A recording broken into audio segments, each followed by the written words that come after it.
इस वीडियो में हम दीर्घकालीन उत्पादन फलन की व्याख्या करेंगे।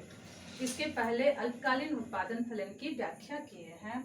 तो देखिए, दीर्घकालीन उत्पादन फलन, पहले हम कुछ ये सब चीज़ लिख देते हैं कि वीडियो बनाने में लंबा टाइम न लगे, क्योंकि टाइम का भी तो ध्यान रखना है।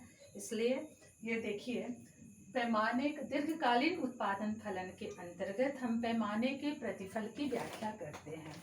और पैमाने के प्रतिफल को समझने के पहले हम कुछ वर्ड्स को समझते हैं, क्योंकि इसकी ज़रूरत है पैमाने के प्रतिफल के नियम को समझाने के लिए।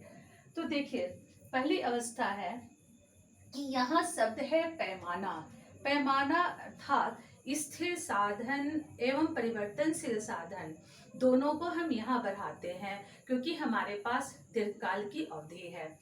यहाँ उत्पादक क्या करता है कि उत्पादन की मात्रा में वृद्धि करने के लिए वो पैमाने को बढ़ा सकता है, और उत्पादन की मात्रा में कमी करने के लिए वो पैमाने को घटा सकता है। उसके पास इतना समय है। नेक्स्ट पॉइंट है कि इसमें ध्यान रखना है कि दीर्घकाल में जो हम साधनों का प्रयोग करते हैं उसकी कीमत जो है वो स्थिर होनी चाहिए। साधनों की कीमत स्थिर है, ये दूसरा इसके तर्क है, मान्यता है, जो भी आप समझिए। तो यहाँ हम प्रायः एक्स एंड वाई दो ही साधनों को लेकर चलते हैं। नेक्स्ट है कि सम उत्पाद रेखा का प्रयोग किया जाता है पैमाने का प्रतिफल को समझाने के लिए। इसमें एक वर्ड आता है सम लागत रेखा, तो इसे भी समझना है कि सम उत्पाद रेखा क्या है, सम लागत रेखा क्या है और विस्तार पथ क्या है। ऐसे तो सम उत्पाद रेखा, सम लागत रेखा हम इसे समझा चुके हैं, और नहीं तो आगे भी हम इसका वीडियो बना के डालेंगे, तो आप लोग पढ़ लीजिएगा, देख लीजिएगा। सबसे पहले हम ये चीज देखें कि ये सम लागत रेखा क्या है। इसे समझाने के लिए हम पहले से एक चित्र बनाए हैं। ये ओ एक्स पर हम एक्स साधन को दिखाते हैं, एंड ओ वाई पे हम वाई साधन को दिखा रहे हैं। उत्पादक अपने उत्पादन के लिए दो साधन को लिए हैं, दोनों साधन में परिवर्तन कर रहा है, दीर्घकाल में परिवर्तनशील है।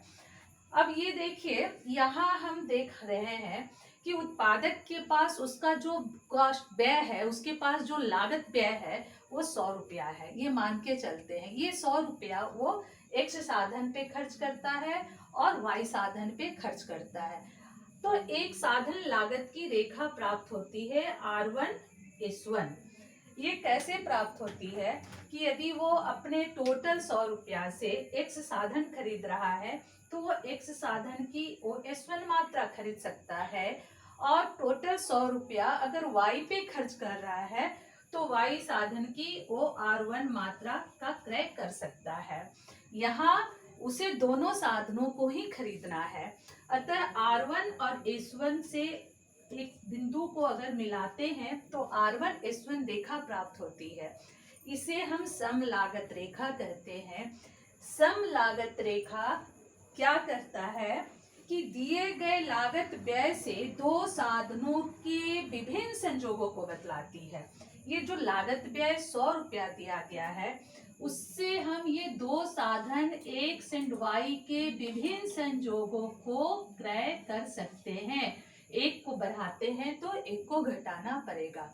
अगर उत्पादक के पास 200 रुपया है, वो 200 रुपया खर्च करना चाहता है दोनों साधनों पे, तो ये उसकी साधन लागत रेखा वो ये क्या हो जाती है R2S2, और ये दोनों साधनों की पहले से अधिक मात्रा का क्रय कर सकता है।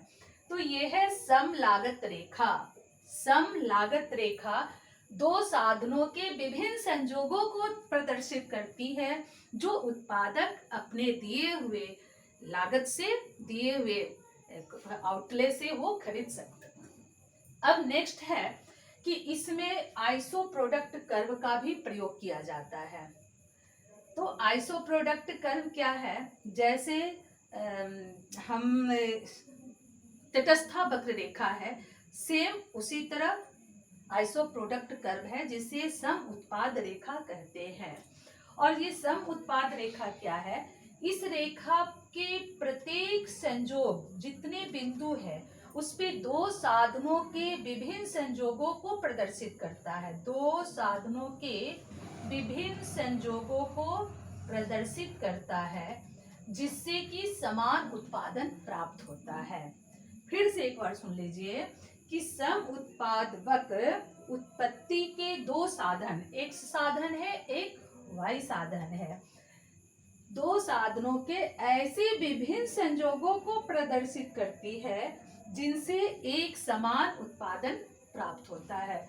देखिए इसमें इस पॉइंट पे हम उत्पादन करें या बी पे करें या सी पे करें, सभी से 10 क्विंटल उत्पादन प्राप्त होगा।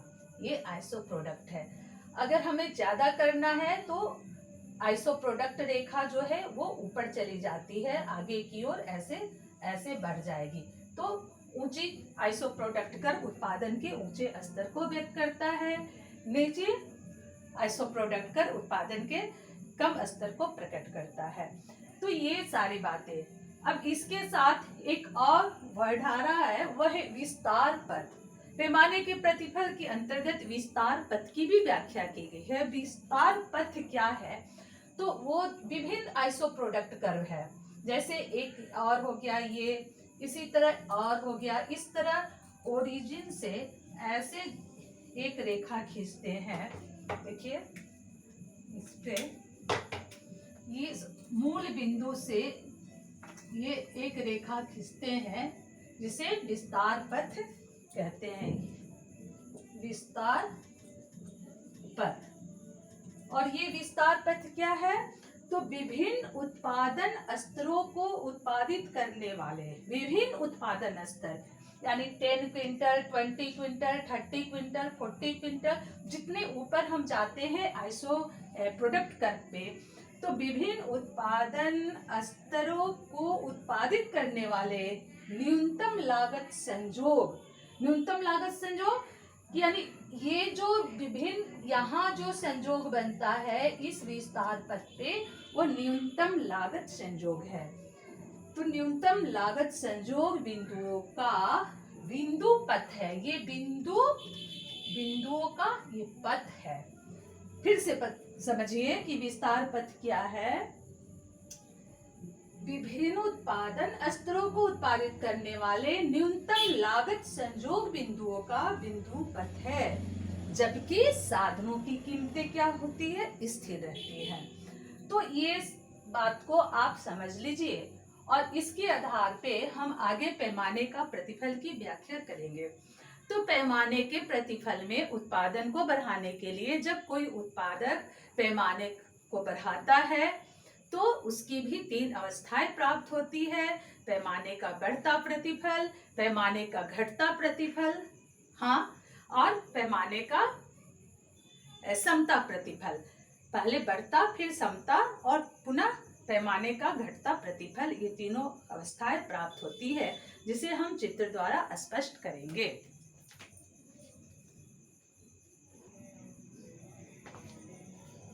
तो इस चित्र में देखिए कि हम पैमाने का प्रतिफल की व्याख्या कर रहे हैं। पैमाने का बढ़ता प्रतिफल और पैमाने का समता प्रतिफल। अब यहाँ पहले बढ़ता प्रतिफल को देखिए। बढ़ता प्रतिफल में क्या होता है? ये OX है, इस पे X साधन को दिखा रहे हैं। OY पे हम Y साधन को लिया गया है। हम देखते हैं कि आइसो प्रोडक्ट रेखाएं, विभिन्न आइसो प्रोडक्ट रेखाएं हैं 1 2 3 4, ठीक है। और सभी आइसो प्रोडक्ट रेखा पर जो प्रोडक्शन को दिखाया गया है, ये भी 100 क्विंटल उत्पादन दे रही है। इसमें आते हैं तो 200 क्विंटल उत्पादन को बढ़ता है, 300 क्विंटल उत्पादन को बढ़ा रहा है तो 400 क्विंटल। यानी कि जैसे जैसे आइसो प्रोडक्ट कर्व के ऊपर की ओर हम जाते हैं, उत्पादन बढ़ते जाता है। और बढ़ने की दर यहाँ क्या दिखाया गया? 100 के ही दर से दिखाया गया है। अब पैमाने का बढ़ता प्रतिफल में क्या होता है कि ये दो साधनों के विभिन्न संयोग को जब हम IP1 पे दिखाते हैं तो यहाँ जो ए बिंदु एक प्राप्त हुआ, यहाँ ए बिंदु पर साधनों का न्यूनतम लागत संयोग पे उत्पादक उत्पादन करता है, यानी यह जो है अधिकतम प्रॉफिट का उसका बिंदु है जिसपे अधिकतम उत्पादन एवं कम लागत उसको प्राप्त हो रहा है। अब यहाँ से वो क्या करता है कि उत्पादन को बढ़ाने के लिए उत्पादन का पैमाना बढ़ाता है, तो पैमाने को बढ़ाता है, दोनों साधनों में 10% की वृद्धि करता है। एक साधन और वाई साधन दोनों में 10% की वृद्धि करता है, 20% की वृद्धि हो जा रही है। पुनः उत्पादन में 30% की वृद्धि हो जाती है, यानी जिस अनुपात साधनों में वृद्धि करता है उससे अधिक अनुपात में उत्पादन में वृद्धि होता है, तो पैमाने का बढ़ता प्रतिफल प्राप्त होता है। जब इसे हम चित्र द्वारा दिखाएंगे तो ये जो आइसो प्रोडक्ट कर्व की जो दूरियां है वो घटती जाती है। बढ़ते प्रतिफल में इसकी जो दूरियां है, जो पैमाने, यही विस्तार पथ है। ओएस जो रेखा है, जो मूल बिंदु ओ से निकलती हुई ये जो रेखा है, इसे ही विस्तार पथ कहते हैं। और पैमाने के प्रतिफल में क्या होता है कि ये ए बी की दूरी जो है, ए बी की दूरी वो ज्यादा होती है बी सी से, इसकी दूरी अधिक होगी सी डी से, यानी आइसो प्रोडक्ट कर्व की दूरियां कम होती जा रही है। ये ज्यादा है, ये इससे कम है, ये इससे कम है, ये बढ़ता प्रतिफल प्राप्त होता है। जब हम इसे समता प्रतिफल में दिखाते हैं तो आइसो प्रोडक्ट की जो दूरियां है, ये विस्तार पथ की, ये विभिन्न बिंदुओं की जो दूरी है वो क्या होती है, इक्वल होती है। A B equal to D C equal to C D equal to D, A B equal to B C equal to C D equal to D. तो ये पैमाने का स्थिर प्रतिफल है, ये पैमाने का बढ़ता प्रतिफल है, ये पैमाने का स्थिर प्रतिफल है। और जब हम पैमाने का ह्रासमान प्रतिफल को दिखाते हैं तो ये जो दूरियां है विस्तार पथ पे वो क्या होती है, बढ़ती जाती है। अब देखिए ये कैसे कि इसी चित्र में दिखा दें कि ये जो दूरियां है वो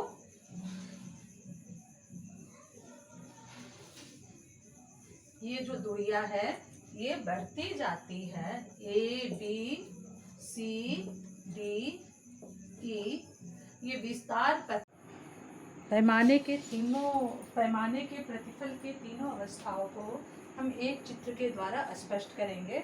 और देखिए ओ एक्स ओ वाई, ओ एक्स पे एक साधन, ओ वाई पे वाई साधन को लेते हैं।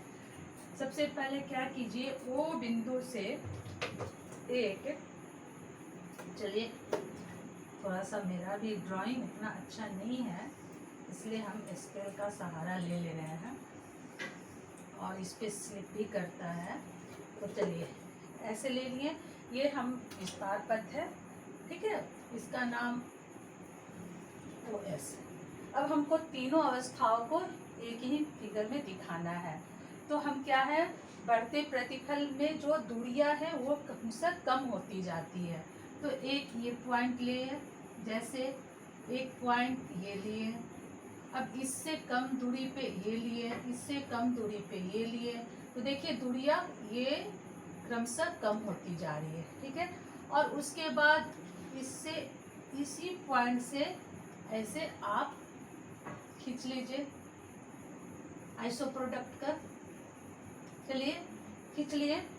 अब इस पॉइंट का नाम दीजिए ए बी सी डी। ये यहाँ से ए से डी तक किसको दिखा रहे हैं, पैमाने का बढ़ता प्रतिफल, ठीक है। अब हमको दिखाना है पैमाने का स्थिर प्रतिफल। तो इक्वल दूरी में आइसो प्रोडक्ट कर खींचिए, यानी यहाँ से यहाँ तक की जो दूरियां है और ये दूरियां और फिर ये दूरियां या फिर ये दूरियां, ये तीनों की दूरी इक्वल है। तो यहाँ से यहाँ तक है पैमाने का समता प्रतिफल। अब हमको दिखाना है पैमाने का ह्रासमान प्रतिफल। तो ह्रासमान में दूरियां क्या होती है, क्रमशः बढ़ती जाती है। तो देखिए ये दूरी लीजिए, अब ये दूरियां लीजिए, इससे बड़ी, ये दूरियां लीजिए, इससे बड़ी। अब इस सारे पॉइंट का नाम लिख दीजिए, ई, एफ, जी, एच, आई, जे। अब एक ही ड्राइंग में, एक ही ओ एक्स ओ वाई पे हम तीनों प्रतिफल को दिखा रहे हैं। कैसे, तो देखिए पैमाना रेखा, ये ओ एस पे विस्तार पथ पे ए बी की दूरी ज़्यादा है बी सी से, और इसकी दूरी ज़्यादा है सी डी से। यानी ये सी डी, ये डी तक क्या प्राप्त हो रही है, I P one, I P two, I P three, I P four. ये पैमाने का बढ़ता प्रतिफल को दर्शाता है। अब D E, E F, D E equal to E F, ये जो है I P five, I P six, ये जो है I P five, I P six. चलिए एफ जी की भी दूरी इक्वल ही लग रहा है यहाँ, F G I P seven. ये किसको दिखा रहा है, समता प्रतिफल को। अब जी एच यहाँ लिख दे रहे हैं, जी एच की दूरी क्या है, कम है, किससे, एच आई से, और ये एच आई की दूरी कम है आई जे से। तो ये किसको दिखा रहा है, घटता प्रतिफल। तो इस तरह पैमाने के प्रतिफल को हम एक ही ड्राइंग में एक ही रेखा चित्र द्वारा स्पष्ट कर सकते हैं। पैमाने का प्रतिफल में भी जब हम उत्पादन के सभी पैमाने को, साधनों के पैमाने को बढ़ाते हैं, तो कुछ समय बाद घटता प्रतिफल प्राप्त होगा ही। ठीक है, तो इस तरह पैमाने का प्रतिफल को पढ़िए, समझिए, और सबसे ज़्यादा ज़रूरत है कि इसको पढ़ने के बाद किताब भी खोलिए और पढ़िए। ओके, ठीक।